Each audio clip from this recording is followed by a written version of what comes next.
Assalomu alaykum akalar hammaga.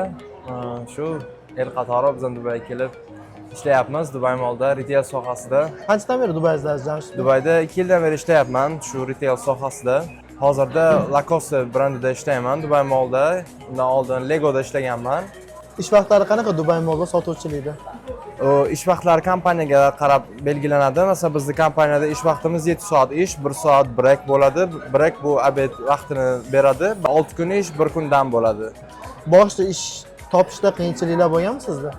Albatta bo'ladi-da, ish qidirganmiz, har sohada qidirganmiz. Avvallari CV berib do'konlarda ish qidirishardi. Hozirgi variantda bo'lsa, faqat LinkedIn onlayn deyishadi. Akalarimizga ham yaxshi yangi ish qidirayotganlarga maslahat beraman, LinkedIndan ko'proq qidiringlar. Nimaga aynan Dubayni tanlagansiz? Meni tanlovim Dubay bo'lgani sababi birinchi musulmon davlat, ikkinchisi xavf xatarsiz, safe deydi. Keyin uchinchisi sharoitlar juda qulay, ishchilar uchun juda qulay sharoitlar berilgan. Bunday joyga kelib ishlash, masalan, Amerikadan ham yaxshiroq sharoitlar bor. To'g'ri, Amerika bo'lmasligi mumkin, qaysi tomonlama, lekin sharoitlar Amerikadan ham yaxshiroq sharoitlar bor ishchilar. Amerikadan yaxshiroq sharoitlari ham bor. Qaysi tarafda musulmon bo'lganingiz uchun namoz o'qish vaqtlarini bemalol berishadi. Bemalol berishi. Dubayga kelmoqchi bo'lganlarga Jamshid Bey nima maslahatlar berasiz? Avvalambor Dubayga kelmoqchi bo'lganlar uchun Dubayni yaxshilab o'rganinglar. Dubay qoidalari haqida, sharoitlari haqida, sizlarda qanday nimalaringiz bor, o'zingizni right deydi, huquqlaringiz bor Dubayda, immigrant bo'lganingiz tomonlama. Keyin tilni yaxshi o'rganing. Rus tili, ingliz tili. Birinchi avvalambor tilga yaxshi qarash kerak. Keyin ikkinchi tomonlama kiyinishlarga qarashlarga maslahat beraman. O'zini imijini yaratsin.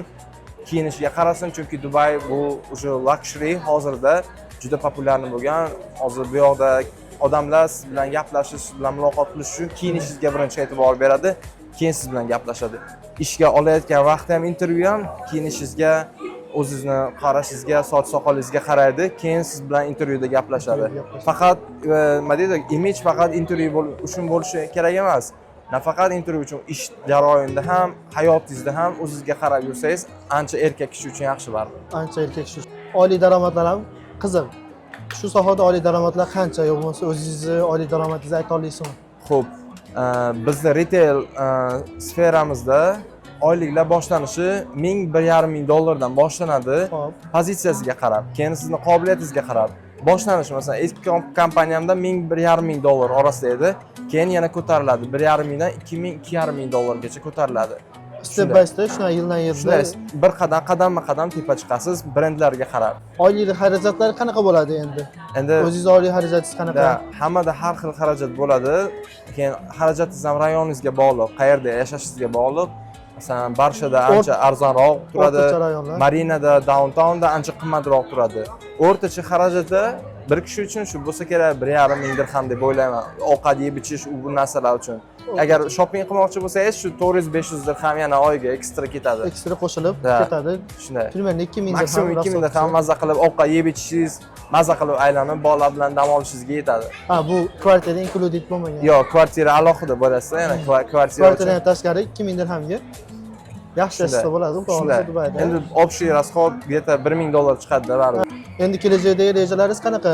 Dubayda karyera tuzib, Dubayda qolib ketishmi yoki O'zbekistonga borib shu ishingizni davom ettirasizmi yoki kelajakni qarasak, Dubayda sharoit, shanslar, opportunity ancha ko'p, ancha baland. Dubayda qolish ancha yaxshiroq deb o'ylayman. Chunki kelayotgan 10-20 yilning ichida Dubay ancha rivojlanadi. Hamma sohada, nafaqat bitta savdo sohasida, boshqa sohasida. Endi hech kimga maslahat beraman bitta sohada kirib qolishni. Baribir erkak kishi har bir sohada qarab o'rganib ketishi uchun menga shunday qirq-hunar oz deydi. Biz ham masalan o'ylab ko'rmaganman savdogar bo'lishni, masalan O'zbekistonda boshqa ish qilib yurganman. Dubayda o'ylamagan 2,5 yil oldin Dubayda Lacoste'da ishlayman deb tasavvuram tusham ko'rmaganman bu haqida to'g'risi. Shuning uchun kelajakni ham hali bilmaymiz, nima deyishni hammasi Allohning qo'lida, lekin biz Dubayda qolishni o'zim ma'qul ko'raman, chunki sharoitlari ancha zo'r, har tomonlama. Biz faqat pozitiv gapiryapmiz, Dubayda yaxshi tomonlarni gapiryapmiz.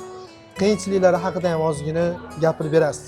Qiyinchiliklari bor. Musofir davlatda biz baribir qiyinchiliklari bor. Ba'zilar endi qiyinchiliklarni ham qabul qilib bo'lish kerak, yaxshi tomonni ham qabul qilib berish kerak. Adaptatsiya bo'lish Shunday, kerak, adaptatsiya moslashish bo'lish kerak. Qiyinchilik ko'p kishida bo'ladi. Masalan, ovqat sifatida aytishadi Hop. yoki issiqlik. Birinchisi ovqat, ikkinchisi issiq deyishadi. Dubayni juda issiq. Issiqlik ko'p kishiga yoqmaydi. Ikkinchisi o'zbek ovqatini baribir hammamiz o'zbekmiz, o'zimizning ovqatlar baribir shirin, boshqacha ta'mlari sog'inamiz. Baribir o'zimizda o'zbek restoranlar bor, baribir O'zbekistonning havosi, ovqati boshqachada, o'sha uchun go'shtlari boshqacha, o'shani sog'inishadi.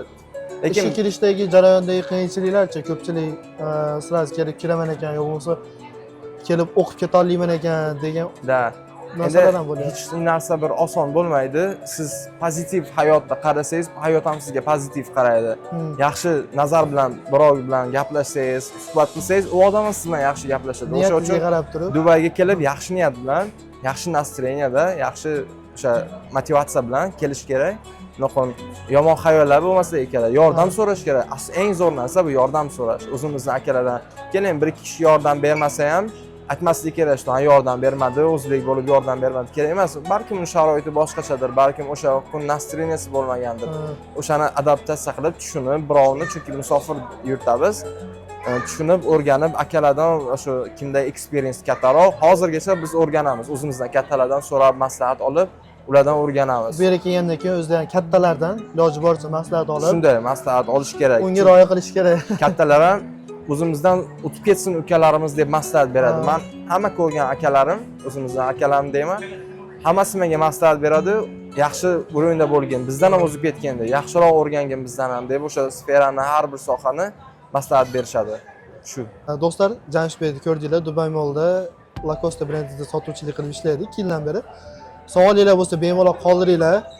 Xudo xolasa savollar kommentariyada tanlaymiz Jamshidbek. Shunday bemalol Chiqadigan bo'lsa siz bilan yana xudo xolasa ko'rishib, u savollarga javob beramiz. Inshaalloh, nasib Qiziqtirgan savollar bo'lsa bemalol yozinglar. Jamshidbek o'zi javob beradi. Rahmat katta Jamshidbek. salomat bo'ling aka. Xursandman Xursandman aka. Salomat